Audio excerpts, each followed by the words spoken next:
Saya memikirkan hari kematian saya, kalau bisa setiap hari. Tenang, saya bukan maksud untuk menakut-nakuti. Saya bicara tentang Memento Mori, sebuah ajakan untuk mengingat hari kematian kita.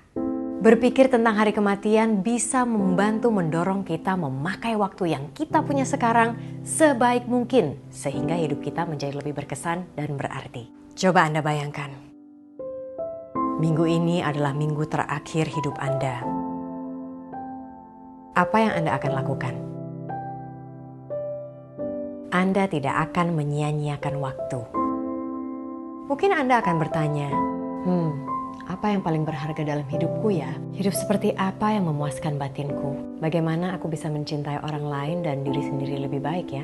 Kebaikan apa yang aku akan buat dan katakan hari ini? Anda tidak akan lagi mempermasalahkan hal remeh yang sebetulnya tidak perlu dipermasalahkan. Misalnya, marah-marah di jalan karena disalip kendaraan lain. Murung karena baca komentar penuh dengki di laman medsos. Atau bete berkepanjangan dengan pasangan dan teman karena datang telat. Memento Mori adalah pemikiran yang dianggap berguna sejak dulu. Filsuf Seneca dan Marcus Aurelius bilang, hiduplah seakan hari ini hari terakhir kita bernafas. Dan jadikanlah ini penentu apa yang kita lakukan, utarakan, dan pikirkan. Di Mesir, piramid dan mumi menjadi pengingat untuk merayakan hidup dan penghormatan terhadap hidup yang tidak abadi. Lukisan Danse Macabre dan Vanitas pada abad 14-17 menggambarkan tengkorak, jam pasir, buah dan bunga yang membusuk sebagai simbol waktu dan kematian.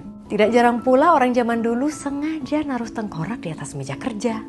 Inti dari semua ini, tidak ada yang tahu berapa umur yang kita dapatkan dalam hidup ini. Muda, tua, kaya, miskin, terkenal atau tidak, semuanya sama di hadapan kematian yang bisa datang kapan saja. Dan kesadaran ini membuat setiap hari berharga. Untuk mengingat hari kematian, saya sebisa mungkin menyempatkan berkunjung ke pemakaman. Tempat ini mengingatkan saya, waktu saya terbatas. Maka baiknya saya fokus pada hal-hal atau orang-orang yang sudah seharusnya menjadi prioritas dalam hidup. Nah, sebelum terlambat, kita bisa tunjukkan penghargaan lebih kepada orang tercinta. Kalau sayang, ya bilang sayang. Kalau salah, jangan ragu untuk minta maaf. Tidak lagi menunda-nunda melakukan hal yang prioritas.